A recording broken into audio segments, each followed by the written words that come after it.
राधे राधे, हरे कृष्णा। आप सभी का दिन शुभ और मंगलमय हो।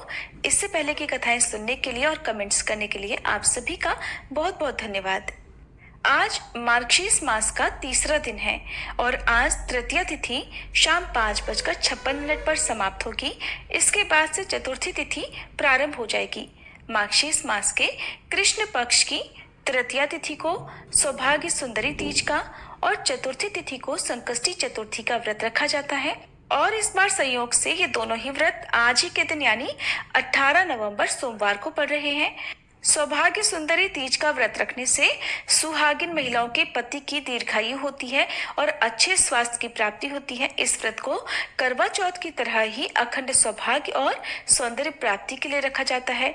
वहीं इस दिन माता पार्वती और भगवान शिव की पूजा का विधान है और चतुर्थी का व्रत निसंतान महिलाएं संतान प्राप्ति की कामना से या फिर संतान की दीर्घायु के लिए उनके अच्छे स्वास्थ्य की कामना से रखा जाता है। सभी प्रकार की मनोकामनाओं की पूर्ति के लिए चतुर्थी का व्रत रखा जाता है। एक पौराणिक कथा के अनुसार एक बार देवी सती ने अपने पिता की बातों से नाराज होकर और भगवान शिव का अपमान सुनकर अपने शरीर का त्याग यज्ञ की अग्नि में भस्म करके कर दिया था। शरीर त्यागते समय उन्होंने अपने पिता से यह वादा किया कि वह हर जन्म में हमेशा भगवान शिव की ही पत्नी के रूप में वापस आएंगी।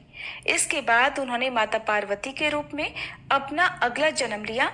इस जन्म में माता पार्वती ने भगवान शिव को पति रूप में प्राप्त करने के लिए घोर तपस्या की और फिर उनकी तपस्या से प्रसन्न होकर भगवान शिव ने उन्हें अपनी पत्नी के रूप में स्वीकार किया। मान्यता है सबसे पहले इस व्रत को माता पार्वती जी ने किया था और तभी से सौभाग्य सुंदरी तीज का व्रत रखने की परंपरा चली आ रही है। संकष्टी चतुर्थी की कथा भी हमारे चैनल पर अलग से अपलोडेड है। अब भगवान गणेश जी की कथा के साथ आज के महात्म्य का शुभारंभ करते हैं। एक गरीब बुढ़िया माई रोज मिट्टी के गणेश जी की पूजा किया करती थी। बेचारी बुढ़िया के बनाए गणेश जी रोज रोज गल जाते थे। उसके घर के सामने एक सेठ जी का मकान बन रहा था। बुढ़िया माई सेठ जी के मकान पर जाकर मकान बनाने वाले कारीगर से बोली, भाई मेरे मिट्टी के बनाए गणेश जी रोज रोज गल जाते हैं। आप मेरी पूजा के लिए पत्थर से एक गणेश जी बना दो, आपकी बड़ी कृपा होगी। मकान बनाने वाला कारीगर बोला, माई जितनी देर में तुम्हारे लिए गणेश जी बनाएंगे उतनी देर में तो सेठ जी की दीवार पूरी कर देंगे। बुढ़िया माई ये सुनकर बहुत दुखी हुई और दुखी मन से ही अपने घर वापस आ गई। इधर दीवार पूरी करते करते कारीगर को शाम हो गई, लेकिन दीवार बनने से पहले ही टेढ़ी हो जाया करती।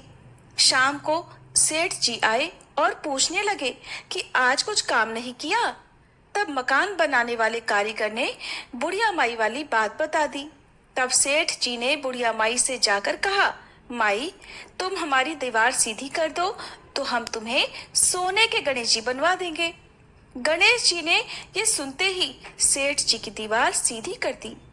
सेठ जी ने बुढ़िया माई को पूजा के लिए सोने के गणेश जी बनवा कर दे दिए। गणेश जी को पाकर बुढ़िया माई बहुत प्रसन्न हुई। हे विनायक जी महाराज, जैसे सेठ जी की दीवार सीधी करी वैसे ही कहते सुनते और हुंकारा भरते सभी भक्तों के कार्य सिद्ध करना। बोलिए गणपति बप्पा की जय। अब सुनिए आज का महात्म्य। देवी पार्वती ने भगवान शिव से पूछा, हे प्रभु अन्य कृतघ्नों को जिस जिस फल की प्राप्ति होती है उसके विषय में उन वेद वेदांग के पारंगत विद्वानों ने क्या कहा। तब श्री महेश्वर बोले, प्रिय राजेंद्र सुयज्ञ के प्रश्न करने पर उन सभी मुनियों में महान ऋषि नारायण ने प्रवचन देना आरंभ कर दिया। नारायण ने कहा, हे भूपाल, जो अपनी या दूसरों की दी हुई ब्राह्मण वृत्ति का अपहरण करता है उसे कृतघ्न समझना चाहिए। उसे जो फल मिलता है अब उससे भी सुनो। जिनकी जीविका छिन जाती है उन ब्राह्मण के आंसुओं से धरती के जितने धूल कण भीगते हैं उतने सहस्त्र वर्षों तक वह शूल प्रोत नामक नरक में रहता है। दहकते हुए अंगार उसे खाने को मिलते हैं और औटाया हुआ मूत्र पीने को मिलता है। तपे हुए अंगारों की शैया पर उसे सोना पड़ता है। उठने का प्रयास करने पर यमराज के दूत उन्हें मारते पीटते हैं। उस नरक यातना के अंत में वह महापापी जीव भारतवर्ष में विष्ठा का कीड़ा हो जाता है। उस योनि में उसे देवता के वर्ष से 60,000 वर्षों तक रहना होता है। फिर वह मानव भूमिहीन, संतानहीन, दरिद्र, रोगी और निंदनीय शूद्र हो जाता है। उसके बाद उसकी शुद्धि हो पाती है। नारद जी बोले, जो नराधम अपनी या फिर पराई कीर्ति का हनन करता है वह कृतघ्न कहा जाता है।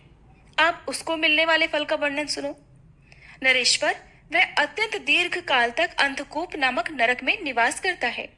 उसमें सरौते जैसे कीड़े उसे सदा काटते और खाते रहते हैं। वह पापी वहां तपाया हुआ खारा पानी पीता और खाता है।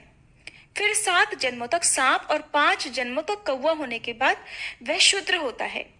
देवल ने कहा, जो भारतवर्ष में ब्राह्मण, गुरु अथवा देवताओं के धन का अपहरण करता है उसे महान पापी और कृतघ्न समझना चाहिए। वह बहुत लंबे समय तक अवटोद नामक नरक में निवास करता है। वह फिर शराबी और शूद्र होता है। उसके बाद उसकी शुद्धि होती है। जयगिधव्य बोले, जो पिता, माता या फिर गुरु के प्रति भक्ति से हीन होकर उनका पालन नहीं करता, उल्टे अपनी वाणी, अपनी बोली के द्वारा उन्हें परेशान करता है, उन्हें सताता है, उसे कृतघ्न कहा गया है। जो कुल्टा नारी हर दिन अपने कड़वे वचनों द्वारा अपने पति को ताने मारती या फटकारती है वह कृतघ्नी कही गई है। भारतवर्ष में तो वह बहुत बड़ी पापिनी है। कृतघ्न पुरुष हो या स्त्री, दोनों वहनी कुंड नामक महाघोर नरक में जा पड़ते हैं। वहां बहुत लंबे समय तक वे अग्नि में ही वास करते हैं। फिर 7 जन्मों तक जलों का अर्थात जौक बनकर वह शुद्ध हो पाते हैं। वाल्मीकि ने कहा, हे राजन, जैसे सभी तरुओं में सर्वत्र वृक्षत्व है, कहीं भी वृक्षत्व का त्याग नहीं है, उसी तरह सभी पापों में कृतघ्नता सबसे बड़ा पाप है। जो काम, क्रोध और भय के कारण झूठी गवाही देता है, सभा में वह पक्षपात पूर्ण बात करता है, वह सबसे बड़ा कृतघ्न माना गया है। राजन, जो पुण्य मात्र का हनन करता है वह भी कृतघ्न है। राजन, जो भारतवर्ष में झूठी गवाही देता या पक्षपात पूर्ण बात करता है वह निश्चय ही बहुत लंबे समय तक सर्प कुंड में वास करता है। सदा उसके शरीर में सांप लिपटे रहते हैं, वह डरा रहता है और सांप उसे खाते रहते हैं। यमदूतों की मार पड़ने पर वह सांपों का मलमूत्र खाने को विवश हो जाता है। फिर भारत में 7 जन्मों तक वह अपनी 7 पीढ़ी के पूर्वजों सहित गिरगिट और मेढक बनता है। उसके बाद विशाल वन में सेमल का वृक्ष बनता है। फिर गूंगा मनुष्य और शूद्र होकर वह शुद्धि लाभ करता है। आस्तिक मुनि बोले, गुरु पत्नी गमन करने पर मानव मात्र गामी समझा जाता है। मात्र गमन करने पर मनुष्यों के लिए प्रायश्चित नहीं मिलता। राजन, भारतवर्ष में मात्रगामी पुरुषों को जो दोष प्राप्त होता है वह शूद्रों को ब्राह्मणी के साथ समागम करने पर लगता है। अगर ब्राह्मणी शूद्र के साथ संबंध बनाए तो उसे भी उतना ही दोष लगता है। कन्या, पुत्रवधू, सास, गर्भवती भौजाई और भगिनी के साथ समागम करने पर भी वैसा ही दोष लगता है। राजन, अब ब्रह्मा जी के बताए अनुसार दोष का निरूपण भी करूंगा। सुनो, जो महापापी मानव इन सब के साथ संबंध बनाता है वह जीते जी ही मृतक के समान हो जाता है, चांडाल और अछूत माना जाता है। उसे सूर्य मंडल के दर्शन का भी अधिकार नहीं। वह शालिग्राम जी का, उनके चरणामृत का, तुलसी दल मिश्रित जल का, संपूर्ण तीर्थ जल का और ब्राह्मण के चरणों तक का स्पर्श भी नहीं कर सकता। वह पापी मनुष्य विष्ठा के तुल्य घृणित होता है। उसे देवता, गुरु और ब्राह्मण को नमस्कार करने तक का अधिकार नहीं रह जाता। उसका जल मूत्र से भी अधिक अपवित्र होता है। भारतवर्ष में पृथ्वी उसके भार से दब जाती है। वह उसके बोझ को ढोने में असमर्थ हो जाती है। बेटी बेचने वाले पापी की तरह गुरु पत्नी गामी के पाप से भी सारा देश पापी हो जाता है। उसके स्पर्श से, उसके साथ बात करने से, सोने से, एक स्थान में रहने और साथ साथ भोजन करने से मनुष्यों को भी पाप लगता है। वह कुंभी पाक में निवास करता है। वहां उसे दिन रात अविराम गति से चक्र की तरह घूमना पड़ता है। वह आग की लपटों से जलता हुआ उस नरक में यमदूतों द्वारा पीटा जाता है। इस प्रकार वह महापापी हर दिन नरक की यातना भोगता है। घोर प्राकृतिक महाप्रलय बीतने पर जब पुनः सृष्टि का आरंभ होता है तो वह फिर वैसा ही हो जाता है। नरक यातना के बाद हजारों वर्षों तक उसे विष्ठा का कीड़ा होना पड़ता है। इसके बाद वह पत्नीहीन, नपुंसक और चांडाल हो जाता है। फिर 7 जन्मों तक गलित कोढ़ से युक्त शूद्र और नपुंसक होना पड़ता है। इसके बाद वह अंधा, कोढ़ी और नपुंसक ब्राह्मण होता है। फिर 7 जन्म धारण करने के पश्चात उस महापापी की शुद्धि हो पाती है। मुनि बोले, इस प्रकार हमने शास्त्र के अनुसार सब बातें बताई। राजन, तुम इन विप्रवर को प्रणाम करो जिन्होंने तुम्हें श्राप दिया है, और निश्चय ही इन्हें अपने घर को लौटाकर वापस ले चलो। वहां यत्न पूर्वक ब्राह्मण देवता का पूजन करके इनका आशीर्वाद ग्रहण करो। महाराज, इसके बाद शीघ्र ही वन को जाओ और तपस्या करो। ब्राह्मण के श्राप से मुक्ति मिलने पर फिर यहाँ वापस आ जाओगे। पार्वती जी, ऐसा कहकर सभी मुनि, देवता, राजा और बंधु वर्ग तुरंत ही अपने अपने स्थान को चले गए। देवी पार्वती ने पूछा, हे प्रभु, मुनि समूहों के चले जाने पर मनुष्यों के कर्मफल का वर्णन सुनने के बाद ब्रह्म शाप से विवल हुए राजा सुयज्ञ ने फिर क्या किया? अतिथि ब्राह्मण ने भी क्या किया जिन्होंने राजा को श्राप दिया था? क्या वे लौटकर राजा के घर में गए या नहीं? ये बताने की भी कृपा कीजिए। तब महादेव जी कहने लगे, प्रिय, मुनि समूहों के चले जाने पर वे शापग्रस्त नरेश धर्मात्मा पुरोहित वशिष्ठ जी की आज्ञा से भूतल पर ब्राह्मण के दोनों चरणों में दंड की भांति गिर पड़े। फिर उन श्रेष्ठ ब्राह्मण ने क्रोध छोड़कर उन्हें शुभ आशीर्वाद दिया। उन कृपा मूर्ति ब्राह्मण को क्रोध छोड़कर मुस्कुराते हुए देखकर राजा सुयज्ञ ने अपनी आंखों से आंसू बहाते हुए दोनों हाथ जोड़ लिए और अत्यंत विनम्र भाव से आत्मसमर्पण करते हुए उनसे उनका परिचय पूछा। राजा की बात सुनकर वे मुनिश्रेष्ठ हंसने लगे। उन्होंने मेरे दिए हुए सर्व दुर्लभ परम तत्व का उन्हें उपदेश दिया। वह अतिथि ब्राह्मण बोले, ब्रह्मा जी के पुत्र मरीचि हैं, उनके पुत्र स्वयं कश्यप जी हैं। राजन, कश्यप जी के प्रायः सभी पुत्र मनोवांछित देव भाव को प्राप्त हुए हैं। उनमें त्वष्टा बड़े ज्ञानी हुए। उन्होंने सहस्त्र वर्षों तक पुष्कर में परम दुष्कर तपस्या की थी। ब्राह्मण पुत्र की प्राप्ति के लिए देवाधिदेव परमात्मा श्री हरि की आराधना की। तब भगवान नारायण से उन्हें एक तेजस्वी ब्राह्मण पुत्र वरदान के रूप में प्राप्त हुआ। वह पुत्र तपस्या के धनी तेजस्वी विश्वरूप के नाम से प्रसिद्ध हुआ। एक समय बृहस्पति जी देवराज के प्रति कुपित होकर कहीं और चले गए। तब इंद्र ने विश्वरूप को ही अपना पुरोहित बनाया था। विश्वरूप के मातामह दैत्य थे, अतः वे देवताओं के यज्ञ में दैत्यों के लिए भी घी की आहुति देने लगे। जब देवराज को इस बात का पता चला तो उन्होंने अपनी माता की आज्ञा लेकर ब्राह्मण विश्वरूप के मस्तक काट डाले। नरेश्वर, विश्वरूप के पुत्र विरूप हुए जो कि मेरे पिता हैं। मैं उनका पुत्र सुतपा हूँ। मेरा काश्यप गोत्र है और मैं वैरागी ब्राह्मण हूँ। महादेव जी मेरे गुरु हैं। उन्होंने ही मुझे विद्या, ज्ञान और मंत्र दिए हुए हैं। प्रकृति से परवर्ती सर्वात्मा भगवान कृष्ण मेरे इष्ट देव हैं। मैं उन्हीं के चरण कमलों का चिंतन करता हूँ। और सुनो राजन, मुझे संपत्ति के लिए भी कोई इच्छा नहीं है। राधा वल्लभ श्री कृष्ण मुझे सारूप्य और सामीप्य नामक मोक्ष देते हैं, परंतु मैं उनकी कल्याणमयी सेवा के सिवा दूसरी कोई वस्तु लेता ही नहीं हूँ। ब्रह्मत्व और अमृतत्व को भी मैं जल में दिखाई देने वाले प्रतिबिंब की तरह मिथ्या मानता हूँ। राजन, भक्ति के अलावा सब कुछ मिथ्या भ्रम मात्र है, नश्वर है। इंद्र, मनु या सूर्य का पद भी जल में खींची गई रेखा के समान ही मिथ्या है। मैं उसे सत्य नहीं मानता। फिर राजा के पद को भला कौन गिनता है?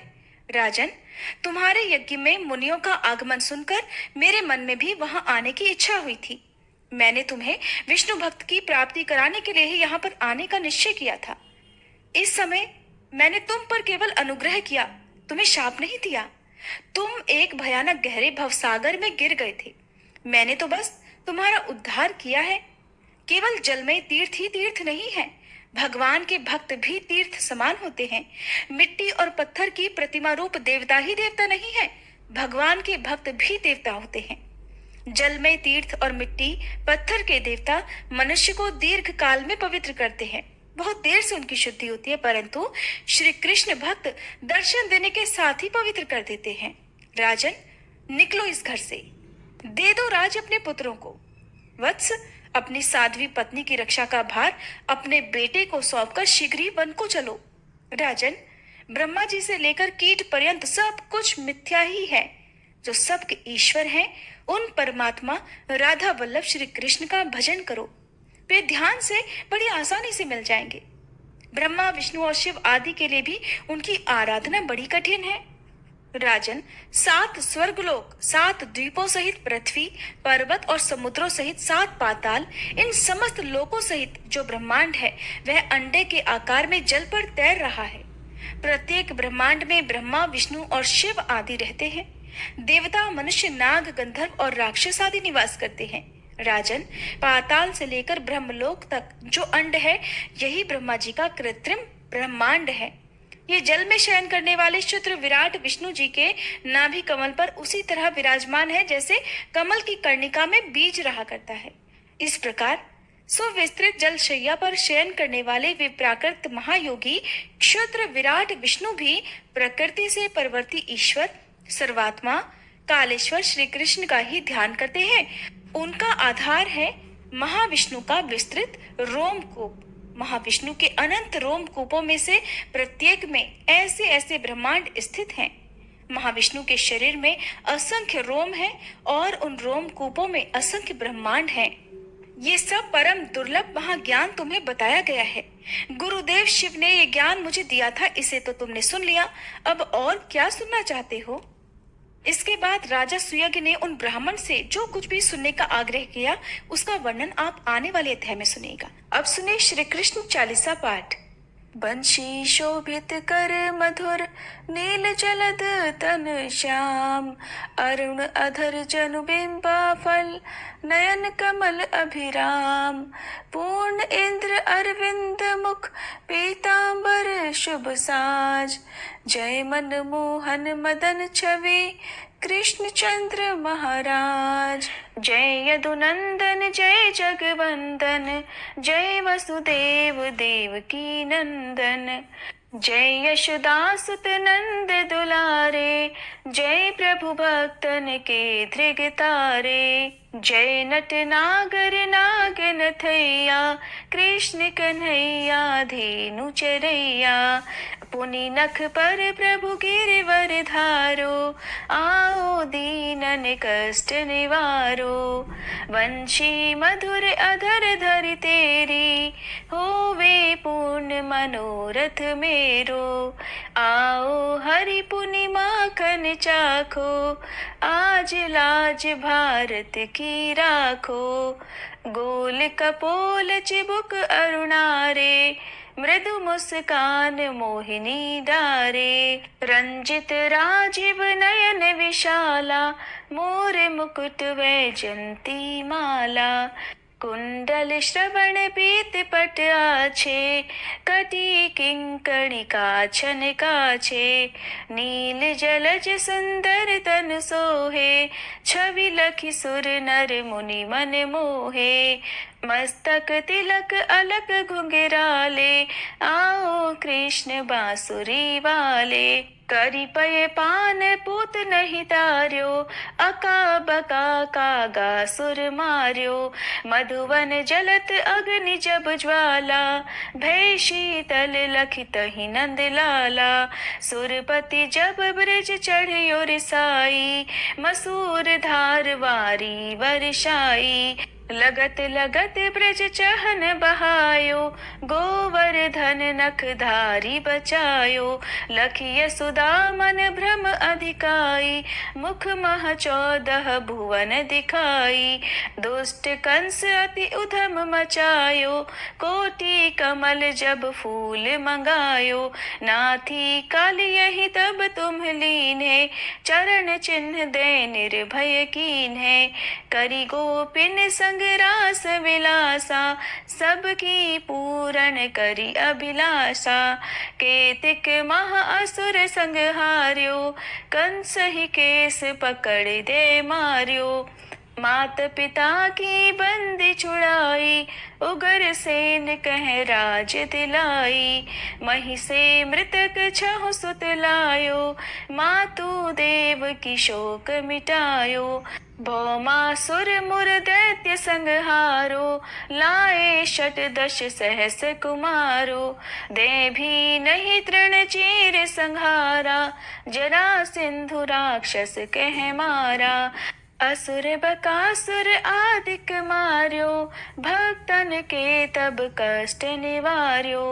दीन सुदामा के दुख टार्यो, तंदुल 3 मूठ मुख डार्यो। प्रेम के साग विदुर घर मांगे, दुर्योधन के मेवा त्यागे।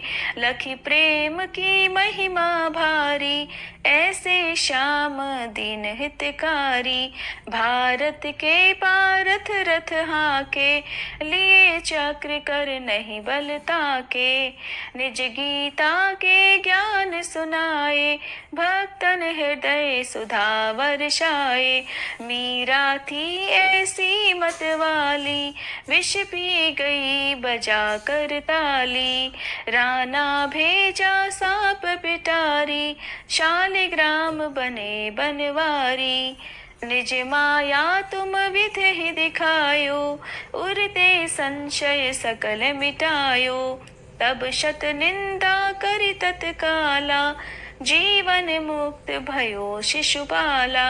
जब ही द्रौपदी टेर लगाई, दीनानाथ लाज अब जाई। तुरत ही वसन बने नंदलाला, बढ़े चीर भय अरि मुह काला।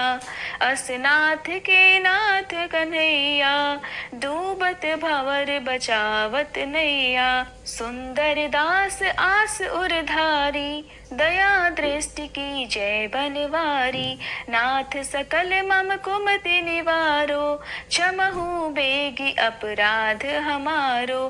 खोलो पट अब दर्शन दीजे, बोलो कृष्ण कन्हैया की जय। बोलो कृष्ण कन्हैया की जय, बोलो कृष्ण कन्हैया की जय। ये चालीसा कृष्ण का पाठ करे उरधारी, अष्ट सिद्धि नवनिधि फल लहे पदार्थ चारी। बोलो श्री कृष्ण भगवान की जय।